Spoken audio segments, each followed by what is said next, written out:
ஹரே கிருஷ்ணா கிருஷ்ணா கிருஷ்ணா ஹரே ஹரே ஹரே ராமா ராமா ராமா ஹரே ஹரே. குட்டி கதைகள் 1017. இங்கு தனது வெளி உலக கடமைகளை தவறு இல்லாமல் செய்தாலும் மகாபுருவின் மனது ஆனது எப்பொழுதுமே பகவான் ஸ்ரீ கிருஷ்ணர் இடத்தே லயித்து இருந்தது எனும் கதையினை காண்போம். முன்பு ஒரு சமயம் ஒரு நாள் கடற்கரைக்கு சென்று கொண்டு இருந்தபோது எம்பெருமான் மலர் தோற்றம் ஒன்றை கண்டார். அதை விருந்தாவனம் என நினைத்து கொண்டு அதனுள் பிரவேசித்து விட்டார். கிருஷ்ணருக்காக ஏங்கி ஏங்கி தவித்து அவரை தேடி தேடி அலைந்தார். ராச நடன அரங்கில் இருந்து ஸ்ரீமதி ராதா ராணி உடன் ஸ்ரீ கோபிநாதன் மறைந்ததும் கோபியர் திக்கு தெரியாத காட்டில் அவரை தேடி தேடி அலைந்தார்கள். கோபியர் போல மகாபிரபு தோட்டம் முழுவதும் அலைந்தார். ஆங்காங்கு மதன மோகனன் பற்றி அவர் விசாரித்தார். தோட்டத்து மரங்கள் இடம், ஆனால் மரங்கள் பதில் சொல்லாததால் அவை ஆண் மரங்களாக இருக்க வேண்டும் என அவை கிருஷ்ணரின் தோழர்கள் என கோபியர்கள் ஊகித்தார்கள். இந்த ஆண் மரங்கள் கிருஷ்ணர் மறைந்த இடத்தை சொல்லாதென கோபியர்கள் முடிவு கட்டினார்கள். மாறாக கொடிகள் இடத்தும் பெண் போன்ற மென்மை உள்ளம் படைத்த தாவரங்கள் இடம் இருந்தும் கேட்டு அறிவோம் என இருந்தார்கள். கொடிகள் கோபியரின் தோழியர்கள் ஆம். இப்பொழுது துளசியிடம் கோபியர்கள் வேண்டுகோள் வைத்தார்கள்.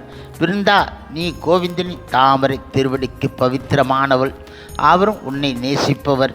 மாதவன் கழுத்தில் துளசி தலங்கள் கோர்த்த மாலையை அணிந்து இங்கே வருவதை பார்த்தாயா?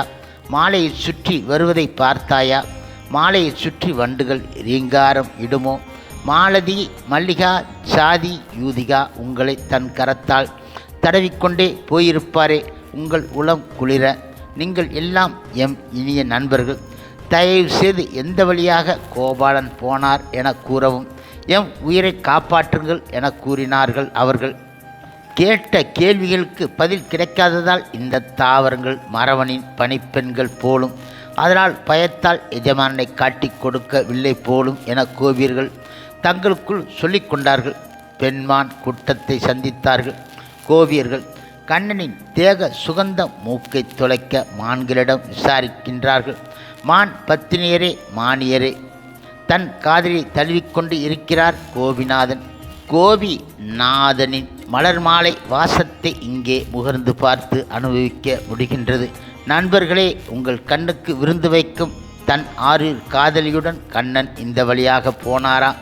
நாங்கள் வேற்று மக்கள் கிடையாது. திருமதி ராதாராணியின் மிக நெருங்கிய நண்பர்கள் ஆதலால் கண்ணனின் மேனிவாசத்தை எங்களால் தொலைவிலேயே நுகர முடியும் என்றார்கள் அவர்கள்.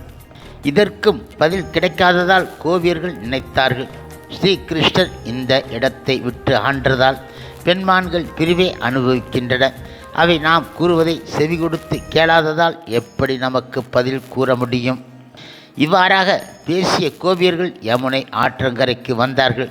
அங்கு ஸ்ரீ கிருஷ்ணரை கடம்ப மரத்தடியில் கண்டார்கள். வேணுகோபாலனை பகவான் கோடிக்கணக்கான மன்மதன்களை வசீகரிப்பவர். எல்லோர் கண்ணையும் மனதையும் தன் அழகால் வசியப்படுத்தினார். பகவான் ஸ்ரீ கிருஷ்ணனின் தெய்வீக அழகை கண்ட ஸ்ரீ சைத்தன்ய மகாபுரு மூர்ச்சையடைந்து தரையில் சாய்ந்தார். இந்த சமயத்தில் சொரூப் தாமோதர் உள்ளிட்ட பக்தர்கள் தோட்டத்திற்கு வந்தார்கள். முன்பு போல எம்பெருமானின் தேகத்தில் பரவச பக்தியின் அறிகுறிகளை கண்டார்கள். புறத்தே கலவரம் அடைந்தது போல காணப்பட்டாலும் மகாபுரு உள்ளுக்குள் இந்த தெய்வீக பித்து நிலையை அனுபவித்தார் அவர். இப்பொழுது மறுபடியும் அடியார்கள் 1-2 மகாபுருவை புற விழிப்பு உணர்ச்சி நிலைக்கு கொண்டு வந்தார்கள். கண் விழித்து எழுந்ததும் எம்பெருமான் இங்கும் அங்கும் அலையத் தொடங்கினார். சுற்றி வர பார்த்தவர், எங்கே போனார் என் கிருஷ்ணர்? இப்பத்தானே பார்த்தேன். அவர் உடல் என் கண்ணையும் மனதையும் கொள்ளை கொண்டு விட்டது. வேணுகானம் இல்லை. கண்ணனை எப்போ காண்பேனோ? திருமதி ராதாராணி தன் தோழி விசாகாவிடம் பேசியதாக ஸ்ரீமத் பாகவதம் கூறும் வரிகளை மகாபுரு கூறினார் அவர். எனது இனிய தோழியே, நான் என்ன செய்ய வேண்டும் கூறுவாயாக? ஸ்ரீ கிருஷ்ணர் ஜாலம் காட்டும் மேகம் போல் அற்புதமானவர். என் கண்கள் அவரை காணாத தாகத்தால் தாபத்தால் உயிர்விடும் சாதக பறவை போல் தவிக்கின்றன.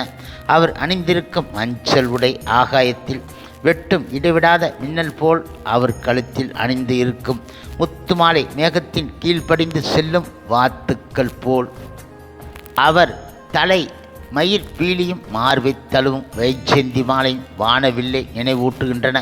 கேசவனின் தேகம் துல்லிய நிலா, அவரின் வேணுநாதம் மேகத்தின் இடிமுழக்கம். இந்த இடிமுழக்கத்தை கேட்ட விருந்தாவன மயில்கள் தோகை விரித்து களிப்பில் ஆடுகின்றன. கண்ணனின் லீலைகள் மேகமாக உருவெடுத்து அமுத மழை பெய்கின்றன. அந்த மேகம் உயரக் கிளம்பியதும் பலத்த காற்று வீசி அதை கலைத்து விட்டது. அந்த மேகத்தை காணாத என் கண் என்ற சாதக பறவை தவித்து சாகின்றது. பின்னர் தழுதழுத்த குரலில், ஓ ராமனந்தரே, படித்து கொண்டே இருங்கள் என்றார் மகாபிரபு. ராமனந்தராயர் ஸ்ரீமத் பாகவதத்தில் இருந்து கோபியர் கூறிய வரிகளை பாடி காட்டினார். அதை கேட்கையில் சில சமயம் மகாபிரபு சந்தோஷப்படுவார், சில சமயம் ஒப்பாரி வைப்பார். மேற்கண்ட பாடலுக்கு மகாபிரபு தானே விளக்கம் அளித்தார்கள். சந்திரனையும் தாமரை மலரையும் வென்ற பின்பு கிருஷ்ணர் மான்விழி கோபியரை வளைத்து போட பார்த்தார். அதற்காக தன் அழகு முகத்தை தூண்டிலாக வீசி அந்த தூண்டிலில் மறக்காமல் தன் புன்னகை என்ற பூச்சியை வைத்து அவர்களை வழிதவரச் செய்தார். கோபியர் இந்த வகையில் சிக்கிக் கொண்டார்கள். இதற்காக வீடு துறந்தார்கள், குடும்பம் துறந்தார்கள், கணவனை துறந்தார்கள், கௌரவம் துறந்து விட்டார்கள். தோழியே மதுசூதரன் வேடன் போல் நல்லது கெட்டதை சட்டை செய்யாத வேடன் போல் நடந்து கொள்கின்றார்.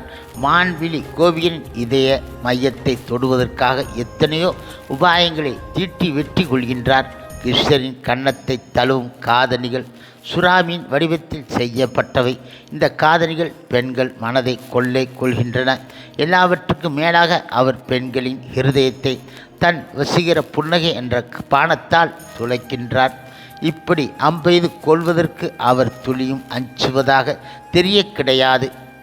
மது சூதனன் மார்பு ஸ்ரீ வசக்குரியுடன் அகன்ற நிலையில் கல்வனது போன்ற அது ஆகும். விருட்ச பூமி வனிதைகளின் மனதை அபகரிக்கக்கூடியது. இவ்வாறு கோபியர்கள் அனைவரும் அவரது இரு அழகிய புஜங்களின் பணிப்பெண்ணாக இருக்கின்றார்கள். பச்சை கற்பூரம், கசகசா, சந்தனம் இவற்றின் குளிர்ச்சியானது பகவானின் ஸ்பரிசம் வெளியிடும் குளிர்ச்சிக்கு ஈடாகாது. கோடானு கோடி சந்திரன்களுக்கு கூட இவ்வளவு குளிர்ச்சி இராது. அடுத்ததாக ஸ்ரீ சைத்தன்ய மகாபுரு திருமதி ராதாராணி விசாகா என்ற தோழியிடம் பேசியதை எடுத்து உரைத்தார். அவள் இருதயத்தில் ஆழ்ந்த துயரம் படிந்து இருந்தது.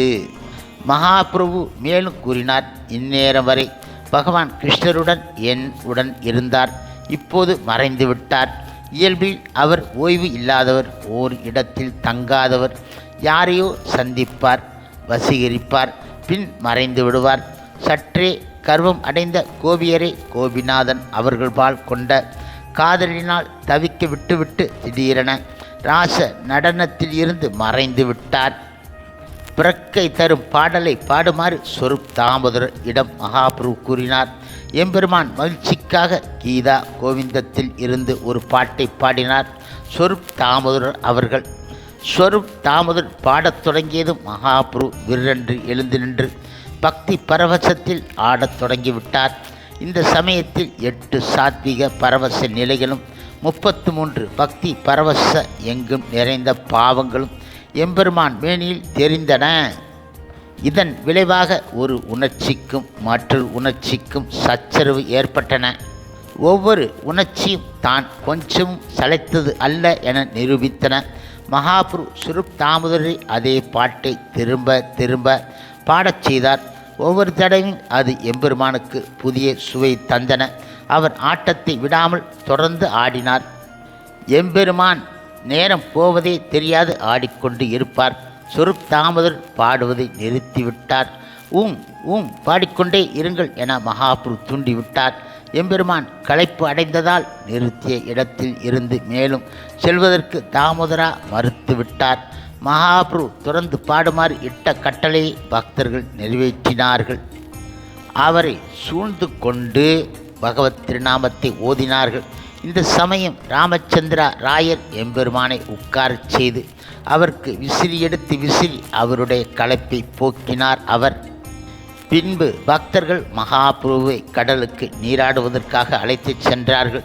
நீராடிய பிறகு அவரை அவர் இருப்பிடத்திற்கு அழைத்து வந்து உணவு படைத்து ஓய்வெடுக்கச் செய்து அப்புறம் வீடு திரும்பி விட்டார்கள். அடுத்த வருடம் வழக்கம் போல வங்காள பக்தர்கள் ஜெகநாதபுரிக்கு சென்றார்கள். அவருடன் காளிதாசன் என்பவர் சென்றார். காளிதாசன் பழுத்த பக்தர், ஆயினும் எளிமையானவர், தாராள மனப்பான்மை கொண்டவர். லௌகிக காரியங்களை செய்து கொண்டு இருக்கும்போதே இவர் ஸ்ரீ கிருஷ்ண திருநாமத்தை தவிர வேறு எதுவும் ஓதமாட்டார். விளையாட்டாக பகடை உருட்டும் போது கூட இவர் ஹரே கிருஷ்ண மகாமந்திரத்தை ஓதுவார். இந்த மகா பாகவதர் செய்கை யாரும் நகல் செய்யக்கூடாது. ரகுநாத தாஸா கோஸ்வாமிக்கு காளிதாசன் மாமன் முறை வேண்டும். இவர் தன் வாழ்நாள் முழுவதும், குறிப்பாக அந்திம காலத்திலும் வைஷ்ணவர்கள் மீதம் வைத்த உணவை சாப்பிடுவார். வங்கதேசத்தில் எத்தனை வைஷ்ணவர்கள் இருந்தார்களோ அவர்கள் வீடுகளுக்கு சென்று இந்த மாதிரி மீதம் வைத்த உணவை சாப்பிடுவார்.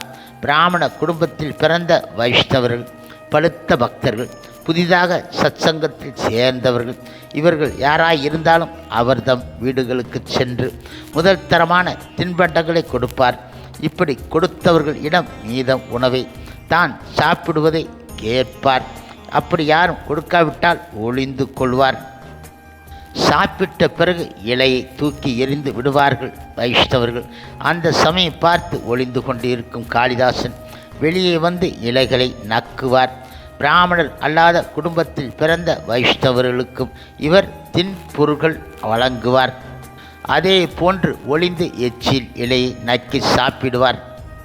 ஒரு நாள் காளிதாசன் புனிமாலி வகுப்பைச் சேர்ந்த மாபெரும் பக்தனான ஜாது தாக்குரா என்பவரை மாம்பழங்கள் உடன் பார்க்க போனார். முதலில் மாங்கனிகளை ஜாது தாக்குராவிடம் கொடுத்து அவரை நமஸ்கரித்தார். அவர் பக்கத்திலே உட்கார்ந்து இருக்கும் தாக்குராணிக்கும் நமஸ்காரத்தை தெரிவித்தார். அவர் ஜாது தாக்குரா தன் வணக்கத்தை காளிதாசனுக்கு செலுத்தினார். காளிதாசனை அன்பொழுக பார்த்து பேசினார். அவர், காளிதாசா, நான் தாழ்ந்த வகுப்பைச் சேர்ந்தவன், நீங்களோ கண்ணியமான விருந்தினர். நான் தங்களுக்கு எப்படி சேவை செய்வேன்? நீங்கள் இஷ்டப்பட்டால் யாராவது பிராமணன் ஒருவர் வீட்டிற்கு கொஞ்சம் பிரசாதம் நீங்கள் சாப்பிடுவதற்காக கொடுத்து அனுப்பி வைக்கின்றேன். அப்போதுதான் எனக்கு சிறிது திருப்தி என்றார் அவர். இப்பொழுது காளிதாசன் பதிலளித்தார், நான் தங்களிடம் வந்து இருக்கின்றேன். நான் பாவாத்மா, இழிந்தவன். தயவு செய்து அருள் பாலியுங்கள். உங்களை பார்த்தால் நான் தூய்மைப்படுத்தி விட்டேன். என் வாழ்க்கையை ஏற்றம் பெறச் செய்த தங்களுக்கு நான் கடமைப்பட்டு இருக்கின்றேன். எனக்கு இன்னொரு ஆசை, என் சிரத்தில் தங்கள் திருப்பாதத்தை வைத்து பாதமண்ணை அதில் படச் செய்யவும் என்றார் அவர். ஜாது தாக்குரா பதிலளித்தார், இப்படி நீங்கள் என்னை கேட்பது முறை கிடையாது. நான் தாழ்ந்த குலத்தைச் சேர்ந்தவன், நீங்களோ பெரிய மனிதன். சமூக அந்தஸ்தை பார்க்காமல் ஒரு வைஷ்ணவன் உயர்ந்த நிலை குறித்து சில பாடல்களை பாடினார் காளிதாசன். பாண்டித்யம் பெற்றவன் ஆயினும் பக்தி இல்லாவிட்டால் ஒருவன் என் அன்பை பெறமாட்டான். நாய்க்கறி தின்னும் சண்டாளன் குடும்பத்தில் பிறந்தவனு கூட பக்தி சேவை புரிவான் ஆகில் அவன் என் அன்பை பெற்றவன் ஆகின்றான். இப்படிப்பட்டவன் எதை அளித்தாலும் அதை ஏற்றுக்கொள்ள வேண்டும். இத்தகையவர் என்னைப் போல் வணக்கத்துக்கு உரியவர்கள் ஆவார்கள். ஒருவன் பிராமண குடும்பத்தில் பிறந்தவன் ஆக இருக்கலாம். அவனிடம் 12 நற்குணங்கள் இருக்கலாம். இப்படிப்பட்டவன் ஸ்ரீ கிருஷ்ணன் கமல திரு மலர் பாதத்தை அண்டாவிட்டால் பகவத் சேவையில் தனது மனது, வாக்கு, செயல், உடைமை, உயிர் இவற்றால் தன்னை அர்ப்பணித்து கொண்ட சண்டாளனை விட கீழானவன். இப்படிப்பட்ட பக்தன் தன் குடும்பத்தை புனிதப்படுத்துகின்றான். பிராமண பக்தனோ தன்னை தூய்மைப்படுத்துவன் கிடையாது. பிரபு தங்கள் திருநாமத்தை நாவில் யார் வைத்து இருக்கின்றார்களோ மிக மிக தாழ்ந்த குலத்தில் பிறந்தவராயினும் அன்னவர் மாண்பு உடையவர் ஆவார். தாங்கள் புனித திருநாமத்தை ஓதுபவர் ஏற்கனவே சாஸ்திரங்களை படித்து இருக்க வேண்டும். எல்லா யாகங்களையும் செய்து இருக்க வேண்டும். புனித தலங்களில் நீராடி இருக்க வேண்டும். ஆரியர் தன்மைகளை கொண்டு உயர்ந்து இருக்க வேண்டும். சாஸ்திரங்கள் கூறும் இந்த பாடல்களை கேட்பதற்கு ஜாது தாக்குரா மகிழ்ந்து போனார். தன்னுடைய பதிலை அவர் தெரிவித்தார். இதெல்லாம் சரி, கிருஷ்ண பக்தியில் முன்னேறியவனுக்கே பொருந்தும். மற்றவர்களுக்கு வேண்டுமானால் இது பொருந்தலாம். ஆனால் என்னை பொறுத்தவரையில் நான் தாழ்ந்த ஜாதிக்காரனை, அளவும் என்னிடம் கிருஷ்ண பக்தி இருந்தது கிடையாது என்றார் அவர். இதன் பிறகு காளிதாசன் ஜாது தாக்குராவுக்கு தன் வணக்கத்தை மீண்டும் செலுத்தி புறப்பட விடை கூறினார். காளிதாசனை வாயில் வரை சென்று வழி அனுப்பி வைத்துவிட்டு உள்ளே வந்தார். ஜாது தாக்குரா எங்கு பார்த்தாலும் அவர் பாதச்சுவடு பதிந்து இருந்தன. ஜாது தாக்குரா வீட்டிற்குள் சென்று கதவை தாழ்த்து கொண்ட பிறகு காளிதாசாவின் திரும்பி வந்து தாக்குராவின் பாதச்சுவட்டு மண்ணை தன் உடல் முழுவதும் அப்பிக்கொண்டார். பிறகு ஓரிடத்தில் ஒளிந்து கொண்டார் அவர். இதற்கு இடையில் ஜாது தாக்குரா காளிதாசன் கொண்டு வந்த மாங்கனிகளை ஸ்ரீ கிருஷ்ணருக்கு நைவேத்தியம் செய்தார். மானசீகமாக வாழை இலையால் மூடி வைக்கப்பட்டு இருந்த மாங்கனிகளை தாக்குராணி எடுத்து தன் கணவரிடம் கொடுத்தாள். சில மாம்பழங்களை அவர் தின்ற பிறகு கொட்டைகளை வாழை இலையிலே வைத்தார் தாக்குரா. மீதி இருக்கும் பழங்களை தாக்குராணிக்கு கொடுத்தார். தானும் தின்ற பிறகு தாக்குராணி கொட்டைகள், தோல், எச்சை இலைகள் யாவற்றையும் அருகில் இருக்கும் சாக்கடையில் வீசி எறிந்து விட்டால் இங்கு எல்லா குப்பைகளையும் கொட்டுவார்கள். இப்பொழுது பதுங்கிக் கொண்டு இருந்த காளிதாசன் வெளியே வந்து மாங்கனி மீதியையும் எச்சில் இலையும் நக்கினார் மகிழ்ச்சியுடன். இவ்வாறு வங்காளி வைஷ்ணவர்கள் வீட்டில் எச்சில் பட்ட உணவை சாப்பிட்டார் அவர். இப்படிப்பட்ட காளிதாசன் ஜெகநாதபுரி வந்தபோது மகாபுரு அவர் மீது அபார கருணை பொழிந்தார். தினந்தோறும் மகாபுரு ஸ்ரீ ஜெகநாதர் கோவிலுக்கு செல்லும்போது கோவிந்தா அவர் கமண்டலத்தை கையில் ஏந்தி செல்வார். சிம்ம துவாரத்திற்கு வடக்கு பக்கத்தில் 21 படிகள் கோவிலுக்குள் செல்லும். கடைசி படியில் கீழ் கழிவு நீர் தொட்டி இருக்கும். கோவிலுக்குள் நுழைவதற்கு முன்பு எம்பெருமான் இங்கு திருப்பாதத்தை கழுவிக்கொள்வது வழக்கமாகும். தனது பாதம் கழுவிய நீரை யாரும் பருகக்கூடாதென கோவிந்தாவிடம் மகாபுரு கடுமையாக கூறியிருந்தார். இப்படி கடுமையாக எம்பெருமான் தடை உத்தரவு போட்டிருந்ததால் யாரும் அவர் பாதம் கழுவிய தண்ணீரை பருக முடிய கிடையாது. ஆயினும் சில பக்தர்கள் தந்திரமாக பருகி விடுவார்கள். ஒரு நாள் இப்படி மகாபுரு பாதம் கழுவிக்கொண்டு இருக்கும் தருணத்தில் அங்கு காளிதாசன் வந்து உள்ளங்கை நீட்டினார். சிறிது நீர் பெற்று கொள்வதற்காக முதலில் 2வது 3வது தடவை உள்ளங்கை நீர் பெற்றுக்கொண்ட பிறகு மகாபுரு அவரை தடுத்து விட்டார். இப்படி தொடர்ந்து செய்யாதேயும், நான் தான் உமது விருப்பங்களை கூடுமானவரை பூர்த்தி செய்து விட்டேனே என்றார் அவர். சர்வமும் அறிந்தவர் ஆதலால் எம்பெருமானின் நடு ஹிருதயத்தில் காளிதாசன் வைஷ்ணவர்கள் இடம் முழு நம்பிக்கை வைத்தவர் என்ற எண்ணம் பதிந்து இருந்தன. அவரின் அந்த ஒரு குணத்திற்காகத்தான் யாருக்குமே கிட்டாத கருணை மகாபுரு அவருக்கு வழங்கினார். 22 படிகளை மிதித்து ஏறினால் இடது பக்கத்தில் நரசிம்மதேவரின் விக்கிரகம் உள்ளன. இடதுபுறம் ஓரமாக நின்று மகாபுரு நரசிம்மதேவருக்கு கீழ்கண்ட ஸ்தோத்திரத்தை வழங்கினார் அவர். அதற்கு அப்புறம் எம்பெருமான் ஸ்ரீ ஜெகநாதர் சன்னதிக்கு போய் தரிசித்துவிட்டு வீடு திரும்பி பகல் உணவு கொள்வார். ஒரு நாள் காளிதாசன் அவர் வீட்டு கதவு அருகே நின்று மீதி உணவுக்காக காத்திருந்தார். இதை நன்கு அறிந்திருந்த மகாபுரு கோவிந்தாவிடம் சொல்லி தான் இலையில் உண்டது போக மீதி வைத்த உணவை காளிதாசனுக்கு கொடுக்கச் செய்தார்.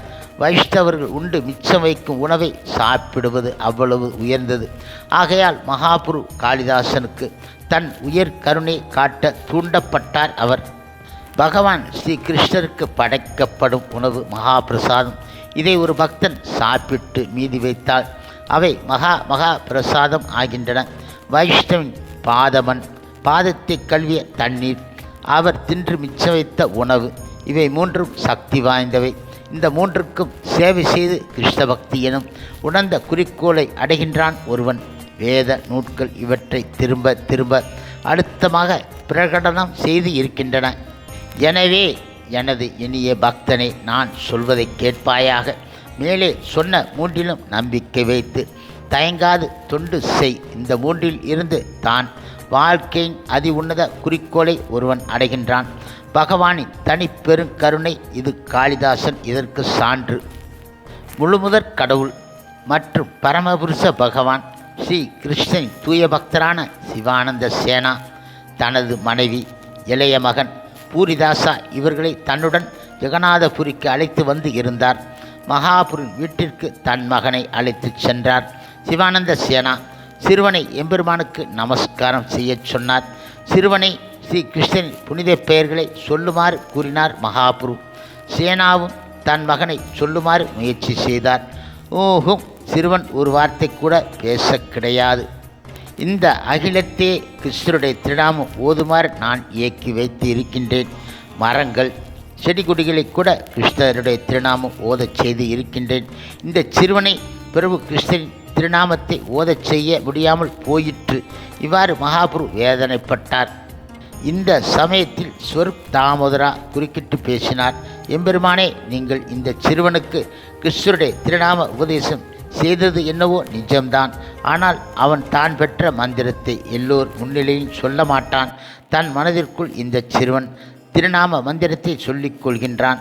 உரத்த குரலில் பல பேர் கேட்கும்படி சொல்ல மாட்டான் என்பது எனது யூகம் என்றார் அவர்.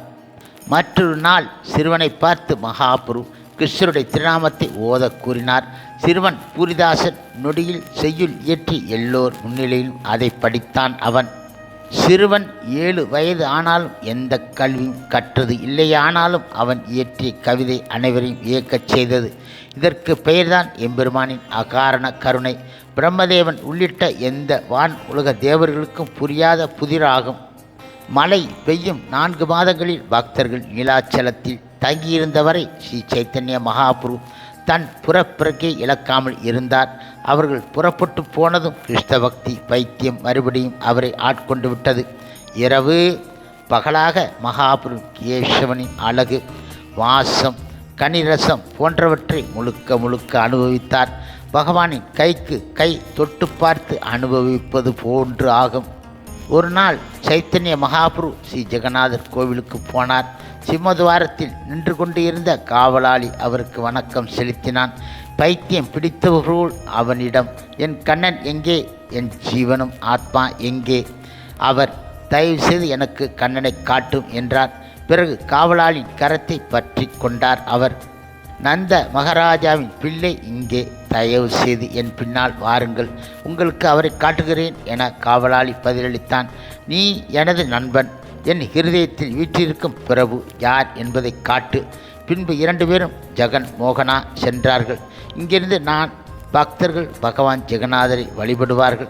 இந்த இடத்திற்கு வந்ததும் காவலாளி, இதோ பாருங்கள் உங்கள் நாதனை, கடவுளர்களில் மிக மிக உயர்ந்தவர், இதோ இங்கிருந்து நீங்கள் கண்குளிர பகவானை தரிசிக்கலாம் என்றான் அவன். கருட ஸ்தம்பத்திற்கு பின்னால் நின்று கொண்டு ஸ்ரீ சைத்தன்ய மகாபுரு பகவான் ஜெகநாதரை தரிசித்தார். திடீரென விக்கிரகம் உதட்டில் முரளி வைத்த முராரியாக மாறிற்று. கோபால வல்லப போகா என்ற நைவேத்தியம் ஸ்ரீ ஜெகநாதருக்கு படைக்கப்பட்டு மணியோசை சங்குலி முழங்க தீப ஆராதனை நடைபெற்றன. பிறகு பிரசாதம் வெளியே கொண்டு வரப்பட்டு கோவில் சிப்பந்திகள் மகாபுருக்கு கொஞ்சம் பிரசாதம் வழங்கி மாலை அணிவித்தார்கள். பலவிதமான பொருட்களால் தயாரிக்கப்பட்ட இந்த பிரசாதத்தை அர்ச்சகர்கள் குறிப்பாக மகாபுரு இடம் சிறிதளவாது கொடுக்க விரும்பினார்கள். பிரசாதம் என்றால் சுவையான பிரசாதம், நறும் மனம் கமலும் இந்த பிரசாதம் சாப்பிடுவோன் மனம் பித்து ஆகிவிடும். ஸ்ரீ சைத்தன்ய மகாபுரு பிரசாதத்தில் ஒரு துளியை ருசி பார்த்தார். மீதியை கோவிந்தா ஒரு துணியில் சுற்றி வைத்து கொண்டார். மகாபுருவுக்கு இந்த பிரசாதம் தேவ அமிர்தத்தை விட கோடானு கோடி சுவையாக இருந்தன. அவர் தேகத்தின் ரோமக்கால்கள் குத்திட்டு நிற்க கண்களில் தாரை தாரையாக நீர் வழிந்தது. இந்த பிரசாதத்திற்கு எங்கிருந்து இத்தனை சுவை வந்தது? முரளிதரன் உதடுபட்டதால் இந்த சுவை. இவ்வாறு எம்பெருமான் தன் அனுபவத்தை நினைத்து பார்த்தார் அவர். இந்த நினைப்பு எழுந்ததும் மகாபுரு கிருஷ்ண பக்தி பரவசம் தலை தூக்கிற்று. சுற்றி வர கோவில் சிப்பந்திகள் நின்று கொண்டு இருந்ததால் அவர் தன்னை கட்டுப்படுத்தி கொண்டு விட்டார். இருப்பினும் தன்னை அறியாமலே மகிழ்ச்சி களிப்பில் கொடுப்பினை இருந்தால் மட்டுமே சிறிதளவு பிரசாதமாவது கிடைக்கும் என கத்தினார். இதற்கு என்ன அர்த்தம் என ஸ்ரீ ஜெகநாதர் கோவில் சிப்பந்திகள் கேட்டார்கள். எம்பெருமான் பதில் கூறினார். பகவான் கண்ணன் உண்டு மீதி வைத்த உணவு இது. இந்த மீதி உணவு அமிர்தத்தை விட அதிசுவையானது, பிரம்மன் உள்ளிட்ட தெய்வங்களுக்கும் கிட்டாதது ஆகும். பகவான் ஸ்ரீ கிருஷ்ணர் மீதி வைத்த உணவு ஃபேல எனப்படும். சிறு துளி கிடைத்தாலும் ஒருவன் தன்னை அதிர்ஷ்டசாலி என நினைத்து கொள்ள வேண்டும். சாதாரண அதிர்ஷ்டசாலிக்கு இந்த பாக்கியம் கிட்டாது. கேசவனின் முழு கருணை பெற்றவர்களுக்கே இந்த ஃபேல கிடைக்கும். சுக்கிருதி என்ற சொல் ஸ்ரீ கிருஷ்ணன் கருணையால் செய்யப்படும் நல்ல செயல்கள். இத்தகைய கருணை யாருக்கு கிடைக்கின்றதோ அவருக்கு பகவான் உண்ட பிரசாதம் கிடைத்து மேன்மை அடைவார் என்றார் அவர். பின்பு மகாபிரபு உப்பளப்பேகா வைபவத்தை பார்த்து தரிசித்துவிட்டு சிப்பந்திகள் இடம் விடை கூறி வீடு திரும்பிவிட்டார். நண்பர்கள் கடமைகளை முடித்தவர்கள் உணவருந்தினார். எப்போதும் ஸ்ரீகிருஷ்ணர் பிரசாதத்தை நினைத்து உருகினார். தன் வெளி உலக கடமைகளை தவறாது செய்தாலும் மகாபுருவின் மனம் பகவான் ஸ்ரீகிருஷ்ணர் இடத்தை லயித்து இருந்தது. எப்போதும் சிரமப்பட்டு தன்னை கட்டுப்படுத்தி கொள்ள பார்த்தாலும் தன்னல் மேல் இட்ட நெய்யாக எம்பெருமான் பக்தியில் நைந்து உருகினார் அவர். தனது மாலை நேர கடமைகளை முடித்த பிறகு தனியான ஓர் இடத்தில் சகாக்களுடன் உட்கார்ந்து சந்தோஷம் பொங்க கிருஷ்ண லீலைகளை விவாதிக்கத் தொடங்கினார் சைத்தன்ய மகாபிரபு அவர்கள். ஹரே கிருஷ்ண கிருஷ்ண கிருஷ்ண ஹரி ஹரி, ஹரே ராமா ராமா ராமா ஹரே ஹரி. சில பிரபுபாதரின் சேவையில் இஸ்கான் பக்தர்கள்.